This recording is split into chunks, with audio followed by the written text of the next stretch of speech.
tiempos de resistencia.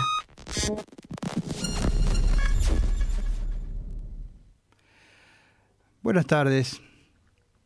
Estamos, si se pudiese medir, claro, si hubiese un medidor como un termómetro, estamos en soberanía cero. Por primera vez en la historia tuvimos a un empleado del Fondo Monetario Internacional presidiendo una reunión de gabinete. Por supuesto que la gente del gobierno dice, no la presidía, asistió a la reunión de gabinete. No estaba el presidente de la Nación, que estaba de viaje, y esta mujer se dedicó a recibir todas las informaciones que cada ministerio le iba dando, y ella hacía preguntas, ejerció de presidente. Es decir, la reunión la presidió ella. Kristalina Georgieva, a ella me refiero, que no contenta con eso, después dio una conferencia de prensa con todos los periodistas de Casa de Gobierno y de Economía ahí reunidos, hizo una especie de ejercicio de coaching ontológico. Les dio ánimo para seguir, se preguntó si el pueblo argentino podía seguir por esta senda tan magnífica para ella, ¿no? Porque ella vino a dos cosas: a respaldar al gobierno, que está haciendo los ajustes que ellos quieren ver, porque esos ajustes le pueden llegar a garantizar cobrar, como si este tipo de gobiernos que siempre nos endeudaron, como el de Macri, como el de Javier Milei, fueran los que pagaran las deudas. Que yo recuerde, la deuda del Fondo Monetario, la deuda íntegra, la pagó el gobierno de Néstor Kirchner. Algo así como 9.000 millones de dólares, no le debíamos tanto en aquel momento. Por eso después vino Macri con dos objetivos: cargarse a la política, desprestigiar la política a fondo. No lo terminó de conseguir, lo terminó de conseguir Alberto eso. Por eso apareció un disruptivo como Milei. Cargarse a la política por un lado y dejarnos endeudados de forma tal de que el próximo gobierno que fuera, si no era él, estuviese hasta las manos con la deuda, que fue lo que pasó.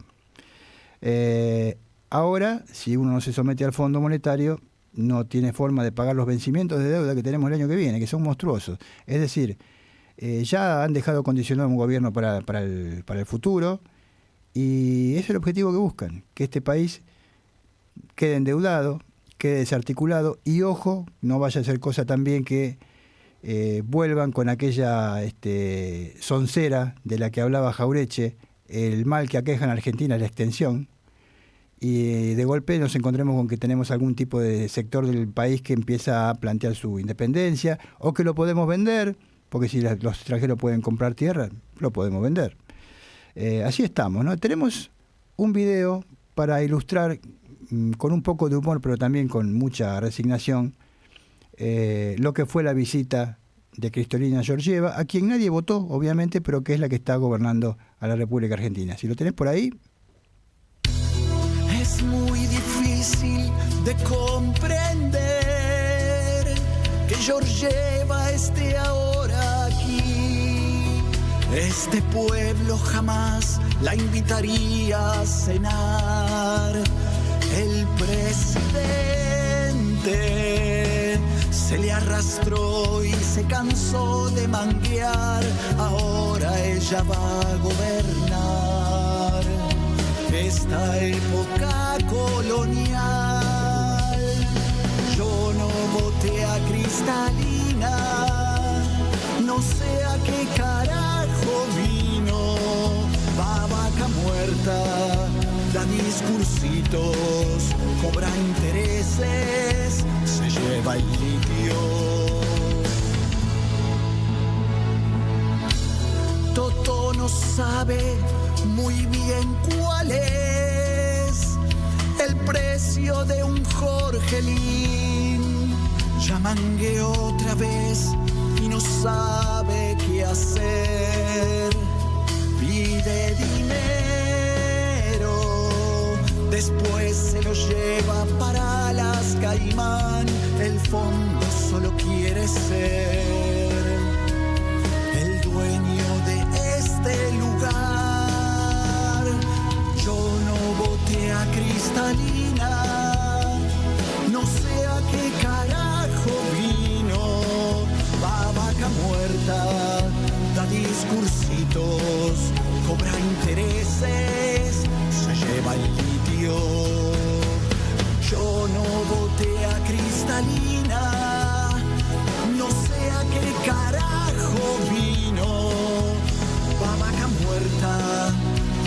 cursitos, cobra intereses, se lleva el litio.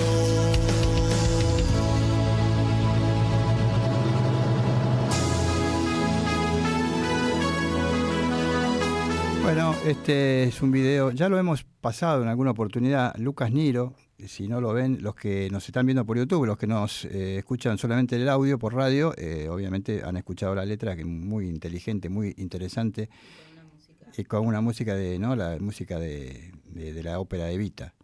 Bien, síganlo, Lucas Niro, por YouTube o por Instagram, porque la verdad que los videos que hace son muy buenos, son realmente con humor, pero lejos de ser humorísticos, son para reflexionar, no son para mover la cabeza de aquel que los escucha. Así que tal como decía el video que acabamos de ver de Lucas Niro, además después al día siguiente esta mujer se fue a Vaca Muerta a ver cómo funciona la joya de la abuela y a ver qué tal están preparados estos tipos para pagarnos los intereses de los préstamos que le dimos. Ya sabemos que además a su vez Georgieva, bueno, lo que hace Georgieva es ser empleada de Donald Trump, del gobierno de Estados Unidos, que es el accionista mayoritario en el Fondo Monetario. Porque encima, esta mujer es una empleada. Ella no es la presidenta, por decir de alguna manera, del Fondo Monetario Internacional. No, el fondo tiene un directorio que nombra a un gerente general, se podría llamar así, que le llaman director gerente, o sea, una empleada, como lo fueron tantos que vimos pasar antes y que tenemos mal guardados en nuestra memoria, ¿no? Desde la anterior que llamaba Christine Lagarde y bueno, y todos los que pasaron antes. Y entonces, como si esto fuera poco, decían los vendedores en los colectivos, ¿se acuerdan? Como si esto fuera poco, anoche, como todo el país está preocupado por lo que van a hacer con el Banco Central, ¿no? ¿No está preocupado el país por el Banco Central? Ah, no. Porque Milei ayer hizo una cadena nacional. Es para explicar el proyecto para modificar la Carta Orgánica del Banco Central. Cosa que a la gente no le interesa ni un poquito, ni en lo más mínimo, salvo algún termo de estos fundamentalistas económicos que dicen, no, porque ahí el presidente sabe que ahí destruyendo el Banco Central. No habla de destruirlo, habla de transformarlo. ¿Te acuerdas que le iba a poner una bomba, le iban a incendiar? No, lo transforman para que garantice los intereses de las grandes corporaciones transnacionales, para que un gobierno nuevo que venga no tenga un eje de política económica como es el Banco Central para establecer cuánto cobramos una tasa de interés, cómo funciona el tipo de cambio, etcétera, etcétera. Porque es resignar una herramienta económica fundamental, dejar al Banco Central atado, amordazado, y eso es lo que anunció ayer el presidente Milei. ¿Usted cree que Milei no sabe que esto a la gente no le interesa ni un poquito? ¿Usted cree que los que lo rodean a Milei, está bien que el tipo es un tipo enfermo, que a veces no escucha, muchas veces no escucha, pero muchas veces sí escucha, porque hay cosas que hizo con mucha razonabilidad, ¿no? Cuando tienen que conseguir votos en el Congreso, seguramente le dicen a este hay que darle algo, a aquel hay que negociar con el gobernador, que es lo que hace Santilli hoy en día, y cómo negocian, bueno, con prebendas, con obra pública, con ATN, son bonos del Tesoro. ¿Usted cree que no sabe esto? Y si sabe esto, ¿por qué lo hace? ¿Usted quiere ver la última encuesta, que es del 30 de julio de ayer? De una consultora más o menos respetable. Acá siempre hablamos de que no hay que creerle mucho a las encuestas, pero esta no es de intención de voto, es de preocupación en qué están preocupados los argentinos. Después también mide un poco la imagen de Milei y la capacidad del gobierno, pero bueno, lo podemos ver juntos. Tenemos por ahí la imagen, compañeros, para verla. Ahí está. Bueno, en esa imagen, yo no sé los que nos están viendo por YouTube si la pueden ver suficientemente bien, pero vamos comentándosela. El título de esta imagen es «La paciencia social con el ajuste está en su límite». ¿Por qué? Porque el 50% de los encuestados, ante la pregunta ¿cuánto estaría o hasta cuándo estaría usted dispuesto a esperar que las políticas del gobierno mejoren su situación? El 50% dijo, yo no puedo esperar más. Ya está, la gente no soporta un ajuste más. Un 10% dijo, hasta fin de año, puedo esperar hasta fin de año. Un 8% dijo hasta mediados del 27, seguramente, ¿no?, un poquito más. y un 20% dijo hasta las elecciones del 2027, un 12% dijo que no sabe hasta cuándo puede esperar, pero lo cierto es que la mitad de los argentinos ya no puede esperar más y no soporta más el ajuste. Y en cuanto a los principales problemas, no son el Banco Central, claramente. Los dos principales problemas empatados con 21% son el trabajo y la pobreza. Con el 19% viene la corrupción. ¿Se acuerda que decían que el gobierno de Cristina, que robaban? Bueno, ahora la gente ve la Andis con el 3% y las canciones que se hacen sobre Karina. La gente ve el caso Libra. La gente ve todo lo que está pasando y todo al senador Cuader, metido preso en la frontera con Paraguay, ahora ya le salió la condena. En cualquier momento lo tenemos de vuelta por acá, porque fue una condena bastante leve. La corrupción decía 19%, la inflación 11%, porque por más que el gobierno diga que frenaron la inflación, no frenaron un pito. Esta inflación que hay hoy en día del 2,3, 1,9, 2, a Caballo en la época de la convertibilidad lo hubiera hecho poner colorado. Y no estoy defendiendo a Caballo, que fue un gobierno, el plan económico de Caballo fue nefasto para el país. Caballo y Menem, no nos olvidemos del presidente. Pero Caballo, que tenía 0 de inflación, le hubiera puesto colorado con estos niveles de inflación. Con menos que estos niveles, hacían conferencias de prensa, acuérdese, en el Congreso, para difundir la inflación Congreso, con cara de velorio, ponían cara de velorio y mostraban una hojita impresa que decía 1,4, 1,2. Bueno, ¿y ahora qué harían? Patricia Bullrich, ¿se acuerda? Sturzenegger, ¿se acuerda? El ministro destructor que ahora quiere romper todo el Estado. La inseguridad un 8%, por más que digan que con la represión hay un 8% que sigue con inseguridad. La justicia un 6% y después otros, y no sabe, son temas menores. Pero acá viene el tema, pensando en las elecciones del año que viene. Le preguntó a la gente de esta encuestadora, Q-Social, lo digo en castellano porque en inglés lo voy a pronunciar mal, el gobierno, ¿para quién gobierna? ¿Para quién gobierna Milei? ¿Para todos o para solamente algunos sectores? El 64% dijo que Milei gobierna para algunos sectores y solo el 25%, es decir, menos que aquel núcleo duro del 30%, ¿se acuerda? Que decían que el núcleo duro que lo votó era del 30%. El 25% nada más dijo para la mayoría de la población. Y acá viene lo peor para el gobierno de Milei, que es la pregunta a la gente sobre si este gobierno tiene capacidad para resolver los problemas del país. El 61% dijo que no. Solamente un 32% dijo que sí y un 7% dijo que no sabe o no contesta. 61%, cerca de los 2/3, que son 66%, dijeron que este gobierno no está en condiciones de solucionar los problemas del país. Esta encuesta es de ayer.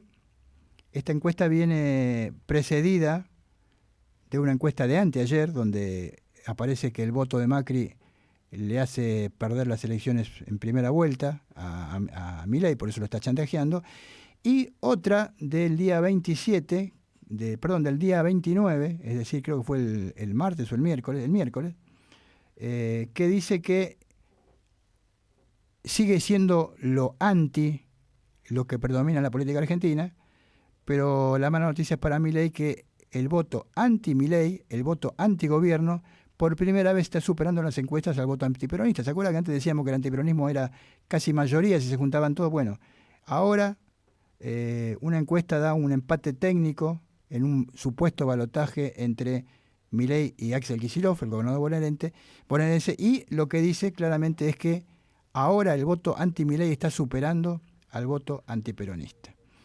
Preocupante para el gobierno.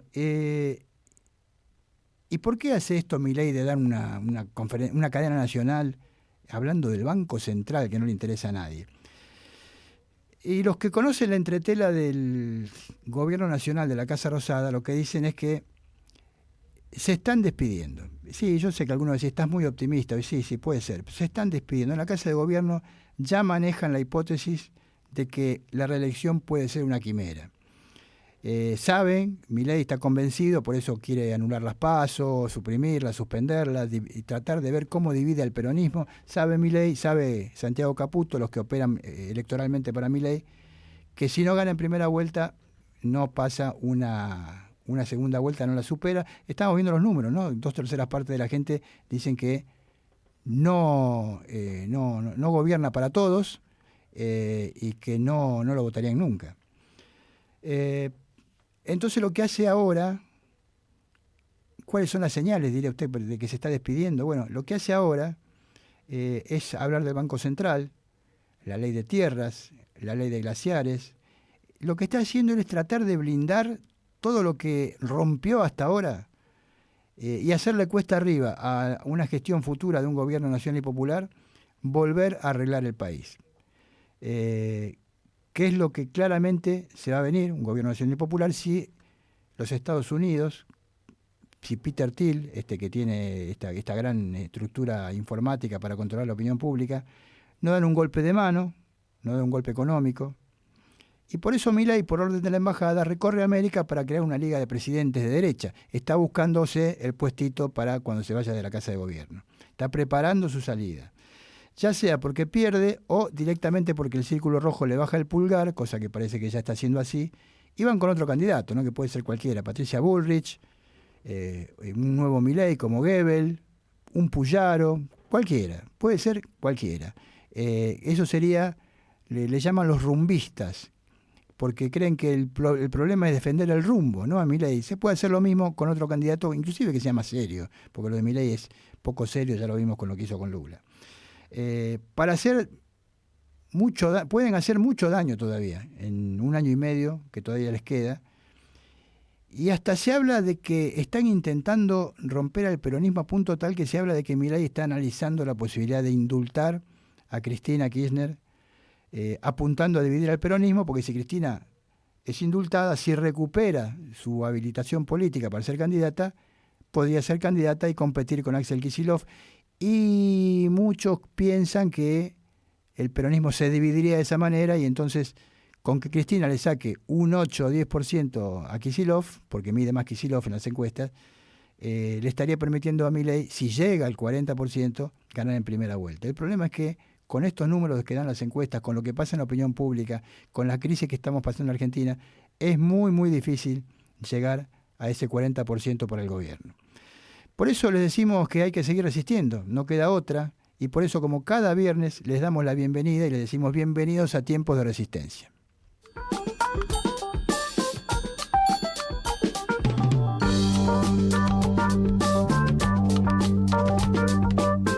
En tiempos en los que hay que resistir y reinventarse. Comienza Tiempos de Resistencia. Tiempos de Resistencia, porque la resistencia es colectiva.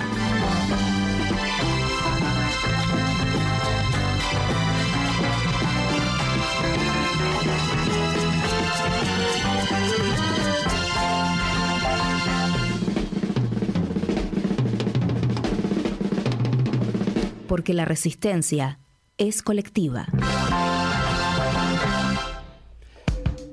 Bueno, ahora le damos la bienvenida a la presentación formal del programa. Programa número 110 de Tiempo de Resistencia, acá como siempre en los estudios de Radio Con Aguante. ¿Cómo estás, Miguel Calabozo? ¿Cómo andás? Bien, bien.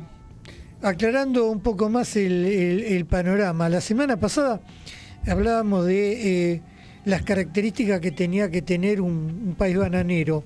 Y claro, dentro de las características era una clase dominante cipaya, vendepatria, débil. Nuestra clase dirigente, los que están cerca del presidente, dan todas las características, me parece a mí, para entrar en ese calificativo de clase dirigente de país bananero. No solamente esta, y la que acompañó a Macri, y la que acompañó de la Rúa. Son los mismos. Son lo mismo. Sturzenegger es el mismo. Patricia Bullrich. Patricia Bullrich es la misma. Caputo. Caputo es el mismo. O sea, es una continuidad histórica, ¿no? Sí, que viene, te diría, desde 1810. Cuando alguno decía, no, pero ¿para qué nos vamos? ¿Para qué nos vamos a...? No, es que independencia, ¿no? ¿Cómo independencia? Licenciada Mensulio Casale, ¿cómo le va? ¿Cómo les va? Buenos días, buenas tardes, buenas noches a todos y todas. Pensando cómo se puede a través del humor bajar una línea, sinceramente. Pero bueno. Está apagado el micrófono, no se estaba escuchando, correcto. Bueno, Mientras tanto, saludamos si es que está en línea. ¿Estás por ahí, Marta Subiría? Yo estoy en línea, yo los veo, no sé si me ven y me Sí, escuchan. Sí, Ahora perfectamente. Bueno, ¿qué tal? escucha a ¿Cómo mí? les va? Muy preocupada por la situación, muy preocupada. Pero bueno, acá estamos, tratando de resistir, ¿no? A ver si te escuchan ahora, Mariana. ¿Ahora se me escucha? Sí, ahora sí, ahora sí. Bueno, Marta, bienvenida desde... La verdad Gracias. que cuando vos anunciaste una tormenta hoy a la tarde, yo salí de mi ¿Viste? casa, había un sol tremendo y Bueno, pero no, ¿eh? me tomé el No. subte. No, pero esto lo peor de todo es que se tomó el subte y cuando salió le agarró el Cuando llegué chaparrón. acá a la radio estaba lloviendo terriblemente, así que bueno. Ah, bueno, porque yo acá estoy dividida. Adelante tengo sol y acá al costado tengo unas nubes horribles. Te estarás vaticinando el futuro del país, espero. Es que el espero. tiempo está así como el país. Espero. Definitivamente. Ahora sí, licenciada Mariana Mensulio Casale. Bueno, repito mi saludo habitual. Buenos días, buenas tardes, buenas noches a todos y todas. Rapidito. Y estaba pensando cómo con el humor uno puede bajar mucha línea, hablando del videíto que veíamos y la reversión de No llores por mí Argentina, que está bien usada como música y aparte, bueno, el contenido de la letra. Lo que pasa es que esto más que humor es una sátira de este Sí, país. Claro. ¿No? Entonces, bueno. Bueno, mirá si se pueden hacer cosas con el humor que la gente de Gelatina, el canal de Pedro Rosenblatt, con la fábrica de jingles, hizo un sí. desastre en el buen sentido.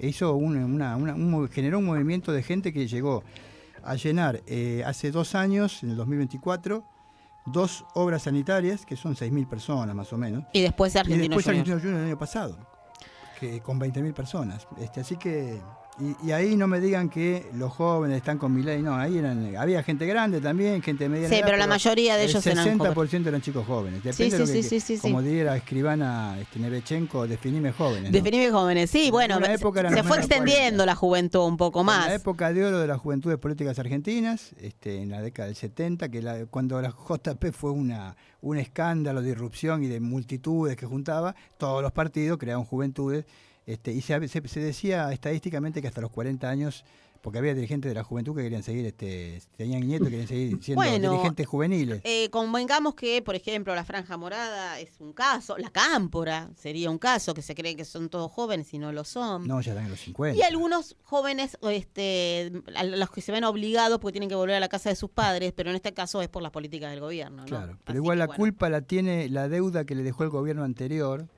En fin. Y del anterior, que dejémoslo. es porque Caputo va a pagar la deuda que generó él. Nadie te pregunta eso. Las ¿Va a encuestas, pagar? Pregunto. No, bueno, las digo. encuestas que yo vi por la calle le preguntan a la gente, ¿quién generó esta deuda que estamos con la deuda externa?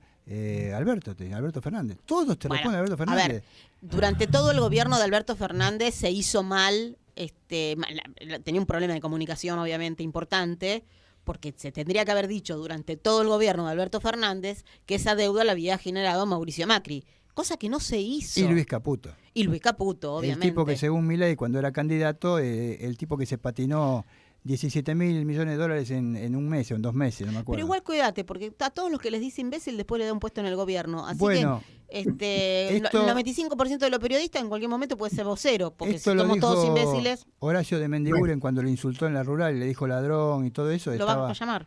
Si alguno se enteró, el presidente estaba en los estudios móviles, eso que un carrito, casi como un carrito con vidriera que pone en las radios, estaba con Radio Mitre y lo vi pasar a Mendiguren, que pasaba caminando porque él es expositor en la rural, y lo insultó. Y Mendiguren dijo que le va a hacer juicio por calumnias e injurias, pero dijo, lo que tengo miedo es que me ofrezca un cargo, porque cada uno que insulta y mencionó todo, como mencionaste vos, Patricia Claro. Bullrich, a Caputo, y al vocero, que era un imbécil, dijo, y ahora lo tiene de El vocero. actual vocero conmigo. Pero hay que reconocer que Milei tenía razón, es un imbécil. Sí, absoluto. definitivamente. Bueno, Marta, Pero yo también, yo quería decir que digo que hay algunos, ustedes decían que por ahí a los periodistas los invita a ser voceros. Hay algunos periodistas, y son Sí. unos cuantos, No, pero que son más el que 5%, periodistas parecen voceros. son el del 5% gobierno. que la ama. El resto, viste que somos solo periodistas. Sí, diría. Majul pidiendo que no te des un gustito, o sea, no comas, o no no. viajes, o no te abrigues. No, no No prendas la estufa. Nada, no, prendas abrigate, la te lo dijo el estufa. vocero presidencial, hay que abrigarse. Sí, pero para abrigarse Claro. hay que comprar pilcha. Bueno, Ya abrigate con lo que nos lo tengas. dijo Macri cuando Tito andaba descalzo en medio del frío porque estaba excesivamente caliente la casa, ¿se acuerdan? Sí. Claro. El famoso Tito. Están cortados todos por la misma tijera. Y Ese después es lo el tema. mostraron en una imagen por internet a él con la esposa de aquel momento En la Quinta de Olivos. en la Quinta de Olivos en manga corta, en pleno mes de agosto. Seguramente mirando Netflix. Estaban mirando Con alguna Netflix, película, pues sí, están en seguro. el sillón sentados en manga corta. En fin, vamos a saludar, como hacemos siempre, se extendió un poco la primera parte del programa, a Guillermo Guerra, nuestro operador habitual, el que toca todos los botones para que ustedes nos escuchen correctamente, y a Pablo Fernández, el encargado de monitorear de manejar las cámaras y que nos se puedan ver como me ven ahora en este momento los que están viéndonos por YouTube, ahora o en diferido, porque nos pueden seguir viéndonos a nosotros y a todos los programas de la radio en el canal de la radio en YouTube.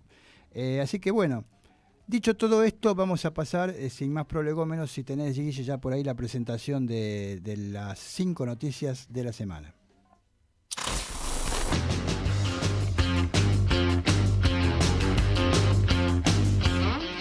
Las 5 noticias de la semana en tiempos de resistencia.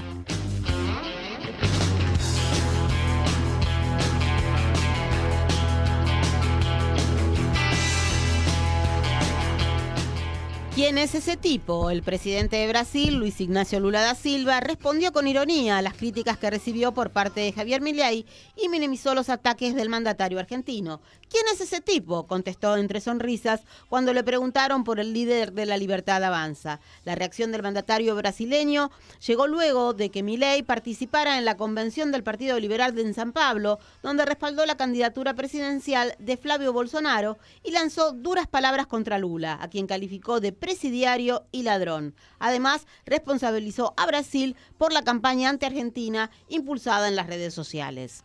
La noche de los bastones largos, versión Milei. A 60 años del ataque de la dictadura de Onganía a la universidad pública, que determinó que centenares de científicos y académicos fueran despedidos y se vieran obligados a dejar el país, Javier Milei reedita su propia noche de los bastones largos. Hace 3 décadas, Carlos Menem desmanteló el Cóndor 2, el misil satélite que estuvo a paso de convertir a la Argentina en una potencia tecnológica, y hoy, en una versión aumentada del mismo guión, Milei apaga el CONICET, al INTA, al INTI, a la Comisión de Energía Atómica, al Servicio Meteorológico Nacional y a la Agencia Espacial. No es azar, es un plan de pérdida soberana con la entrega del patrimonio científico y tecnológico. Vaciamiento postal. Sin mayores resistencias, el gobierno avanza con la descirculación del correo argentino, algo que se siente con mayor impacto en el llamado interior del país, donde es más necesario y donde se traduce en la imagen icónica de pueblos aislados.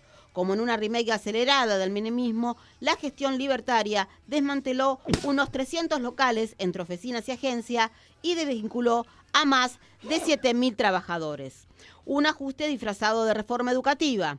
Docentes y estudiantes de la ciudad de Buenos Aires denuncian que el decreto que reglamenta el estatuto docente y la reforma Buenos Aires Aprende viene a reducir puestos de trabajo y a instaurar una educación individualista. Los cambios en el estatuto docente, que modifican licencias y hacen grandes cambios en la carrera docente, es considerada una medida disciplinatoria y un ataque directo a los derechos laborales. Una de las principales críticas tiene que ver con el hecho de que la reforma se haya hecho por decreto y no haya pasado por la legislatura. De golosina estrella a comida al paso.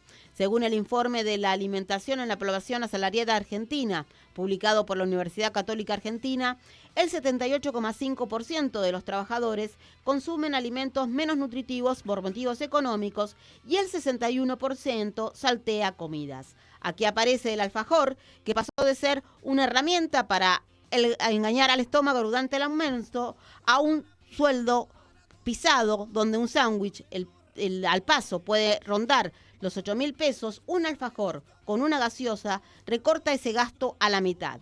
Cuando el presupuesto es una manta corta, la golosina más argentina del mundo pasa a ser un alimento. Hay que aprender a resistir. ni a irse ni a quedarse, a resistir, aunque es seguro que habrá más penas y olvido. Juan Gelman.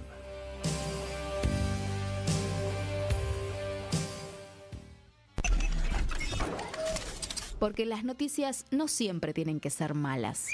¡Extra, extra! ¡Por fin buenas noticias, extra! Escucha Mundo Boletín de último minuto, transmitiendo Redimidos Squad con mucho gusto en este planeta donde reina la malicia, aunque no lo creas. Tengo buenas noticias. La buena noticia de la semana en tiempos de resistencia. Yo tengo más. Buenas noticias para ti, yo tengo. Buenas noticias para ti, yo tengo. Buenas noticias para ti. Bueno, la buena noticia de la semana viene de la mano del proceso de memoria, verdad y justicia, pero esta vez viene de Chile, porque las autoridades de Chile detuvieron el pasado fin de semana al ex oficial del ejército Nelson Hasse Massey, último condenado que permanecía prófugo por el secuestro y homicidio del cantautor chileno Víctor Jara tras el golpe de Estado de 1973. El represor había recibido una condena de 25 años y 2 días de cárcel por el asesinato de Jara y a los 80 años se encontraba oculto en una zona rural de la región de Los Lagos, en Chile, a unos 850 kilómetros al sur de Santiago de Chile. La Corte Suprema ratificó en 2023 la sentencia contra él y otros 6 exmilitares responsables de uno de los crímenes considerado como uno de los más emblemáticos de la dictadura de Augusto Pinochet, que recordemos comenzó en el 73 y terminó en 1990, una de las dictaduras más largas de Sudamérica. Cuando se conoció el fallo definitivo de la Corte, todos los condenados se profugaron. Fueron, algunos se suicidaron, otros fueron capturados y el último que quedaba era este buen señor, Hasse Massey. Y recordemos que Víctor Jara era referente de lo que se llamaba la nueva canción chilena, militante del Partido Comunista y fue arrestado en la ex Universidad Técnica del Estado el 12 de septiembre de 1973 y un día después del derrocamiento de Salvador Allende. El artista fue trasladado, como muchos otros presos políticos, a lo que era el entonces Estadio Nacional de Chile, hoy lleva el nombre de Víctor Jara, un lugar que en definitiva debería ser un sitio de memoria, debería estar cerrado para recordar las víctimas del terrorismo de Estado chileno. Sin embargo, se siguen jugando partidos ahí como si nada pasara.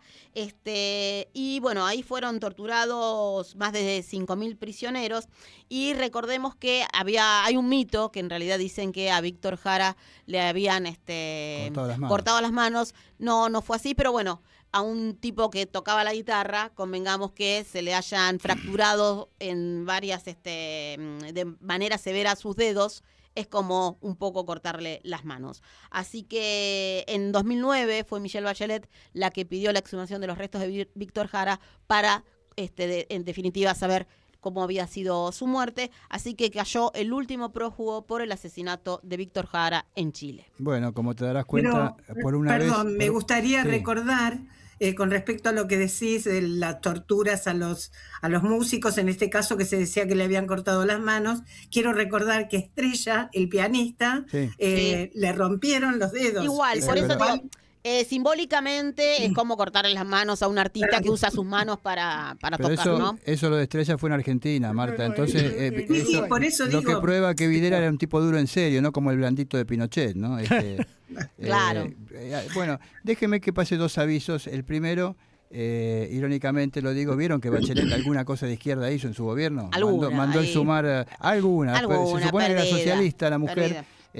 Pero tan socialista no es, porque después fue a organismos internacionales, como, en fin, dejémoslo ahí. Pero lo otro, sigue estando. Lo otro que quería decir era que vos decís del gobierno de Pinochet, duró 16 años y medio y ninguna dictadura, de las dictaduras institucionales, porque Stroessner era una dictadura a la centroamericana, ninguna dictadura institucional del Cono Sur duró en Argentina nunca más de 7 años. Ninguna duró más de 7 años. Tuvimos la de Brasil, que duró 20 y pico de años, Pinochet duró 16 años y medio, y después encima se fue como senador. Fue elegido senador y vitalicio, se fue a Londres. Senador vitalicio. Uruguay, donde ustedes quieran. Digo porque para pasar un pequeño aviso en favor del pueblo argentino, al que yo últimamente muchas veces critico porque el voto 2 veces seguida de Milei, que la segunda no fue con tanto porcentaje como él dice, pero bueno, estuvo 2 elecciones sacando muchos votos, así que bueno, dentro Hoy de juró todo... y perjuró en una entrevista hecha por Mariana Bray. Discúlpenme, pero bueno, a él le gustan no los voy a decir la periodistas. periodista Mariana Bray porque me niego a decirlo. Bueno, perdóname, Caputo estuvo entrevistado por Ferdente el otro Sí, día. claro. Sí. No, No, Fer Tomás Dente, Dente, por Tomás favor, Dente. porque ahí tenemos No me el dente importa. bueno y el dente malo. No me Así, importa. No nos No, confundamos. Uno tiene disculpe. que ir al dentista y el otro no. No me importa. Ahora, Bueno, con Tomás acostumbran ir a lugares donde los pueden repreguntar. No, y aparte esta entrevista fue, obviamente, ella leía las películas, parecía Susana Jiménez leyendo las preguntas, fue editada, muy editada, porque fue cortada. Y estoy en condiciones de decir que Presidencia no le gustó esta entrevista, porque ellos suelen mandar los resúmenes de las entrevistas, el video, los textuales, la desgrabación, y de esta entrevista no mandaron absolutamente Mira, nada. yo escuché un comentario que me sentí muy representado, no me acuerdo en qué canal fue, si en Gelatina o en el Destape, me sentí muy identificado porque yo vi la entrevista con Tomás Dente, de Caputo, y alguien sacó una conclusión y yo me sentí identificado, pues yo la vi y es así. Lo de Majul es digno al lado De lo de ese muchacho. de muchacho No. Tomás Dente. Las preguntas que hacía esta gente que después critica 678 eran tremendas. ¿Cómo puede ser que la gente no vea todas las mejoras que consiguió el gobierno? Por ejemplo, ¿no? Esa es una pregunta. No, para él. por ejemplo, en el caso tremendo. de Mariana Bray, porque la tuve que hacer Sí. la entrevista para el trabajo, ella, bueno, obviamente leía todas las respuestas, ella buscaba ese tono intimista, ¿no? Sí. Que le dije. Y él, bueno, en esta entrevista, y esto venía lo que vos hablabas de la elección de octubre, que ganó por poco, juró y perjuró que la plata que puso Estados Unidos no fue para eso, fue solo un 5%.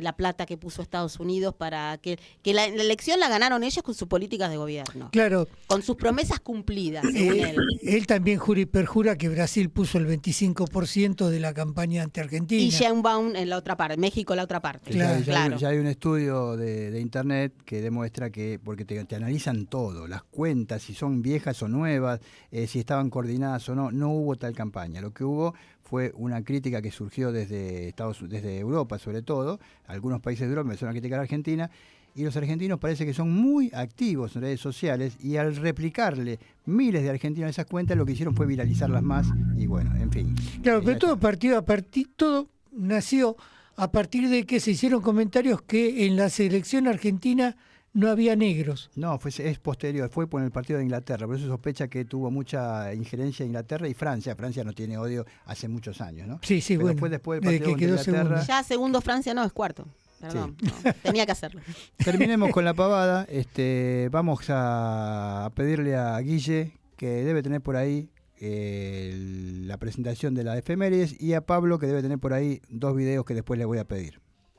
Vamos con eso.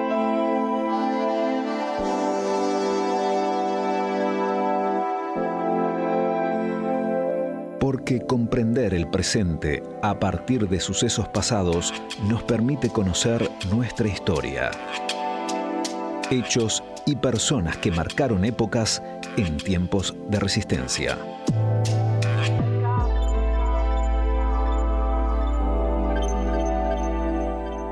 Bueno, el 26 de julio, nosotros no teníamos programa ese día, lo tuvimos antes, el 24, pero el 26 de julio se cumplieron 74 años del paso a la inmortalidad de María Eva Duarte de Perón, conocida por el pueblo argentino popularmente como Evita, o a secas Eva Perón. Yo siempre pensé que de lo de Evita, como las llaman algunos sindicatos, Eva Perón, me parece que lo de Eva Perón tiene una fuerza militante más importante. Una mujer que marcó a fuego el siglo XX de la Argentina, que militó como pocas en política, que se transformó en un arquetipo de la militante política, que aparece en la historia argentina desde un puesto muy oscuro. Era una actriz de teleteatro, de radioteatro, perdón, porque no había teleteatro, radioteatro, que estaba en ascenso, que conoce en un acto en Luna Park que se hace para juntar fondos, en una junta de fondos, Para las víctimas del terremoto de San Juan, que había sido en 1944, se hace un encuentro ahí artístico y demás. Y Eva Perón ahí le pide a alguien que lo conocía que se la presente. Y ahí los conoce y bueno, comienza la historia de una relación entre ellos que va a terminar con ellos casados.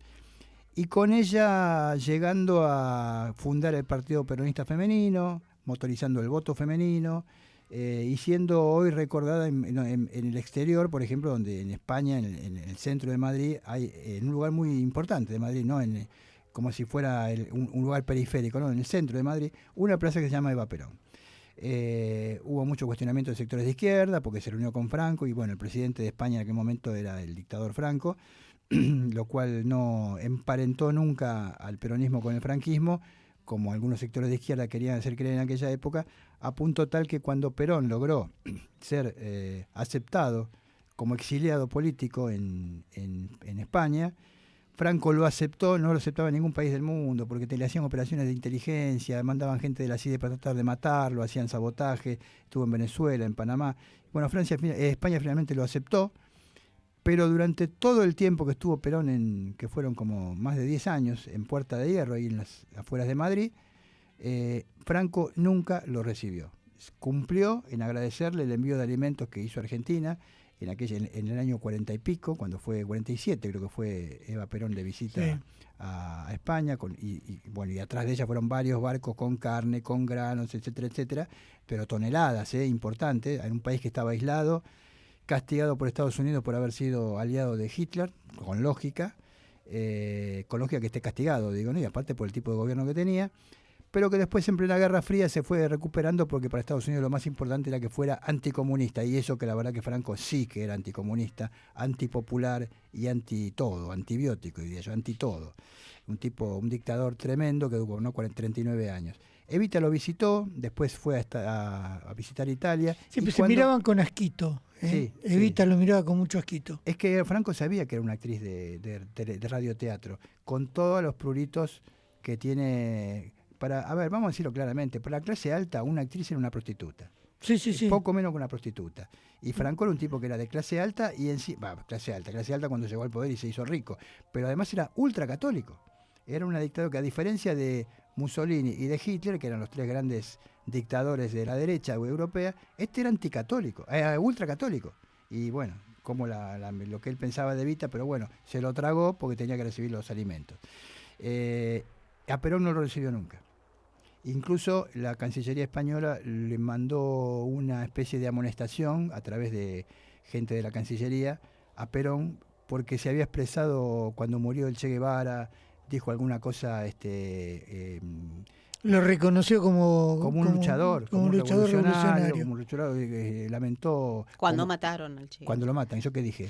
Cuando murió, sí, cuando lo matan. Bueno, cuando lo matan. No deja de haber muerto. Cuando lo asesinan en Bolivia, sí. Le hace un reconocimiento, una expresión, que lo hizo para Argentina, pero se ve que en España se enteraron y a Franco mucho no le gustó.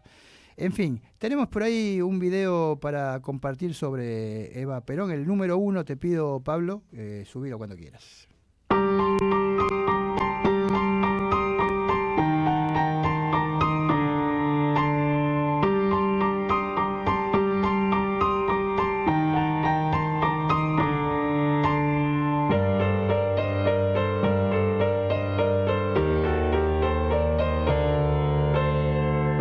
Abatida por la enfermedad, muere a los 33 años Eva Perón, arquetipo de la mística militante del peronismo.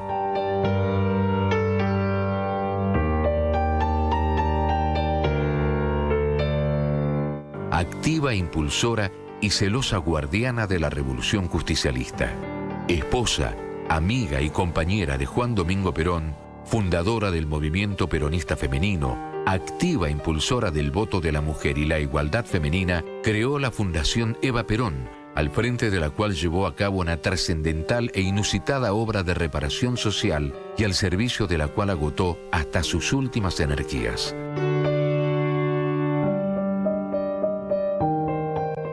Como todos los días de estos años felices de esta nueva Argentina de Perón, y por eso les pido que rueguen a Dios para que me devuelva la salud que he perdido. Un gran abrazo de mi corazón. Sabe que no hay otra cosa en el mundo. Es el amor de Perón y de mi pueblo.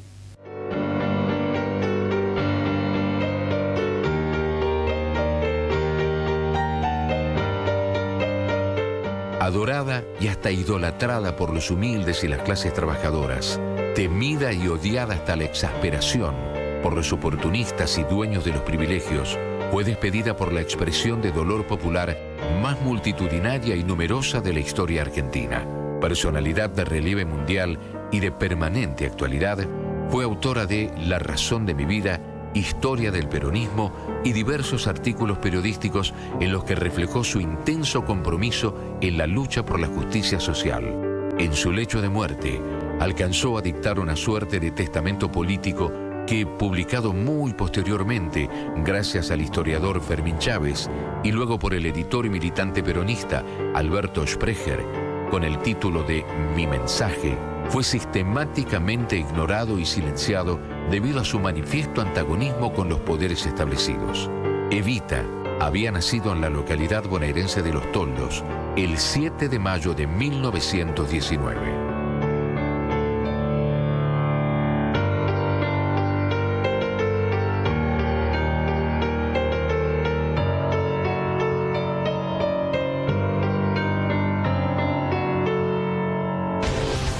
Bueno, este video que rescatamos de YouTube fue elaborado por la agencia Telam. Esto ya tiene unos añitos. Creo que lo pasamos para compartirlo, para homenajear a Eva Perón, pero también para mandarle un mensaje al gobierno nacional de que la agencia Telam, ya sea con ese nombre o con otro, va a volver a abrir, Milei. La vamos a volver a abrir. En fin, ¿cómo vamos a volver a abrir todo lo que cierres en el Estado? ¿Cómo vamos a repatriar a todos los científicos y demás?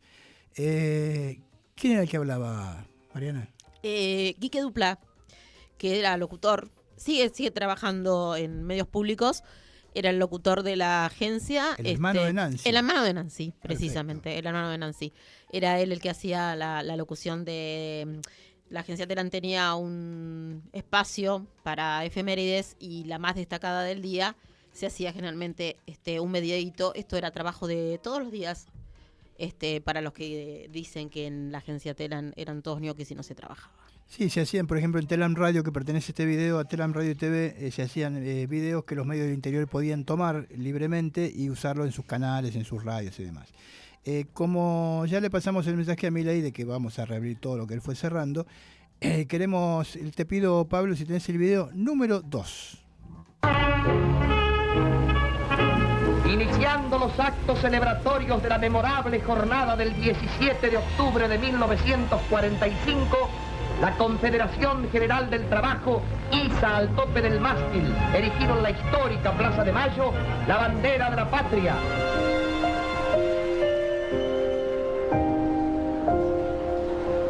En esta ya vieja Secretaría de Trabajo y Pensión, que da tantas satisfacciones a los gremios del país, y a diario se están suscribiendo convenios con todos los gremios del país.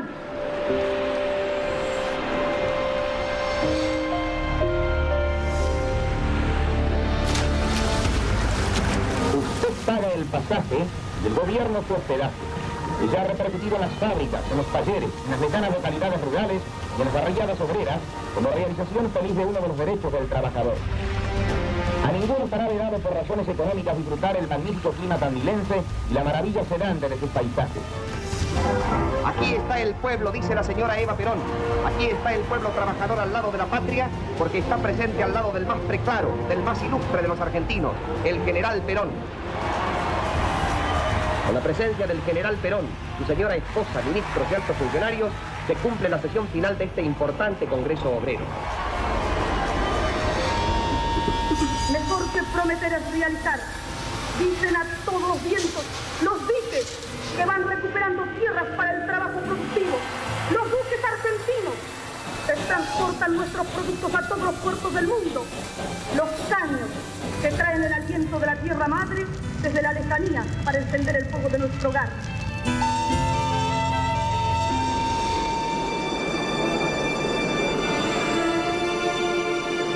Va a celebrarse el 1 de mayo y todos los trabajadores confraternizarán jubilosos en la fiesta del trabajo.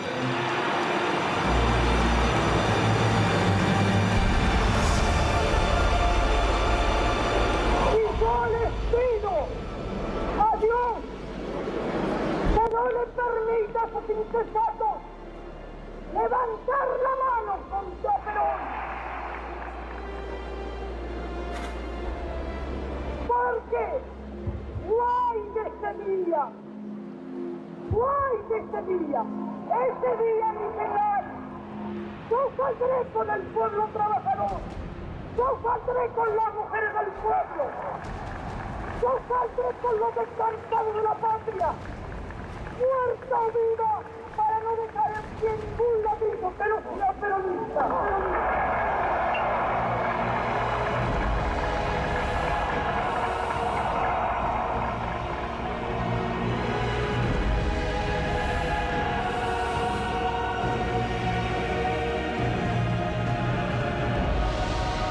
Evita visitaba las fábricas y los barrios obreros periódicamente y se convirtió en un nexo fundamental entre los gremios y el gobierno.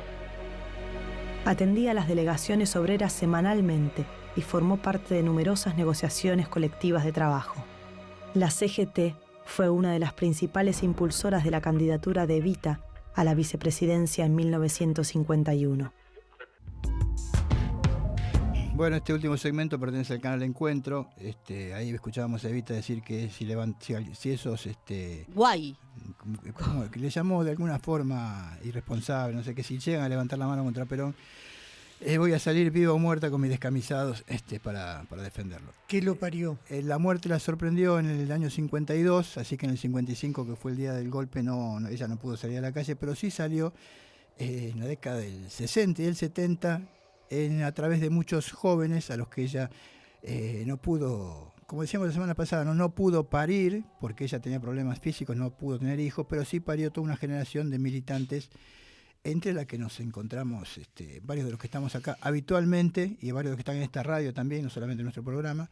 Así que, bueno, queríamos dejar nuestro homenaje. No sé, Marta, vos estás lejos, no sé si querías comentar algo. No, yo en realidad, lo que pensaba viendo este video es vamos a tener que cambiar la CGT también. Claro. Sí, claro. Porque claramente no es la que representa a los obreros. La que juntaba las armas que Evita le hacía llegar para salir a la calle en caso que hubiera un golpe de Estado, que después eso lo desarmó Perón apenas murió Evita. Eso lo contó Dardo Cabo, ¿no? En varias entrevistas que tuvo ya en la década del 70. Dardo Cabo el padre, Armando Cabo, que era el dirigente de la UOM. Dardo fue el hijo, también asesinado por la dictadura. Les pido una última reflexión porque ya estamos ya casi faltan 3 minutos. Sí. Lo que sí quería es hacer un comentario, porque se acerca el 6 de agosto y no podemos faltar acompañando al pueblo, siendo parte del pueblo, que vaya al Congreso a protestar para impedir que salga la ley de supuesta inviolabilidad de propiedad privada. Yo quiero recordar que esta ley modifica un montón de leyes. Por ejemplo, una muy importante que es la de la integración sociourbana de los barrios populares, la ley de expropiación para obras públicas, la ley de los registros de propiedad. Y la verdad es que puede ser terrible lo que suceda a partir de la sanción de esta ley. Entonces, el pueblo tiene que estar y tenemos que llevar pancartas que digan ya los que firmaron el proyecto son parte de los que van a pagar esto, los que ayuden a sancionar esta ley también, y esos periodistas que no hacen más que mentirle al pueblo también serán sancionados por parte del pueblo. Bueno, como verán, estoy un poquito enojada con ese tema. Sí, porque aparte no la explican, es una ley mentirosa, es una ley hecha, porque nadie convengamos que también está modificación prácticamente también de lo que tiene que ver con la ley de alquileres, porque también eso, hay problemas con eso, por eso la ejecución de si no llegas a pagar el alquiler, tiene un montón de cosas que están tapadas. Igual estemos atentos, porque viene complicado para el gobierno nacional juntar los votos, pero igual sabemos que media hora antes levantan la mano algo pasa en el medio, ¿no? Pasan la gorra. Pasa algo, pero les está costando mucho. Bueno, tratemos de que le cueste un poco más. Y un poco más haciendo presión en la calle, obviamente, yendo a la marcha este miércoles. Jueves es. Jueves 6. Creo que es jueves, el jueves 6. Sí, puede pasar la Banelco, puede pasar muchas cosas, pero lo cierto es que hay que hacérselo lo más difícil posible. Y de todas maneras, estimado Javier Milei, así como te dije que si tela encerrada la vamos a reabrir, la ley de privatización de las tierras la vamos a derogar, como derogamos la ley Banel, como la derogó Néstor la ley Banel en su momento. ¿Cómo se va a derogar la reforma laboral también? Cuando digo vamos en primera persona, no lo digo en nombre mío de un partido político, hablo del pueblo argentino, del campo nacional y popular. Te la vamos a derogar igual. Vos ya cumpliste, te irás a dar giras por ahí, auspiciado por Estados Unidos. A disfrazarse de Coldplayer. A tratar de juntar presidentes de derecha, a ver si te dan un carguito ahí y a dar charlas por el mundo para exhibirte como lo que sos, un fenómeno casi circense. Bueno, sí. Gente, nos estamos despidiendo. Marta, te tengo que despedir a la distancia. Mándate un fuerte beso, un abrazo. A ver si el viernes que viene nos vemos. Dale. Nos vemos presencialmente, quiero decir. Miguel Calabozo. Le mandamos un beso a Patricia Machado. Sí, también. Estuvo con nosotros. Mariana Mensulio, acá gracias. Gracias Guillermo Guerra por la operación técnica. Gracias Pablo Fernández por las cámaras. En 7 días volvemos a estar acá y ya saben, los que no nos pueden ver en directo o escuchar en directo, en el canal de Radio Con Aguante pueden ver Tiempos de Resistencia.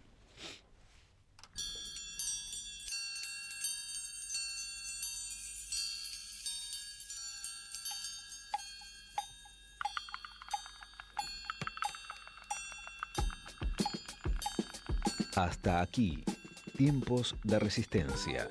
Nos encontramos el próximo viernes de 17 a 18. Porque la resistencia es colectiva.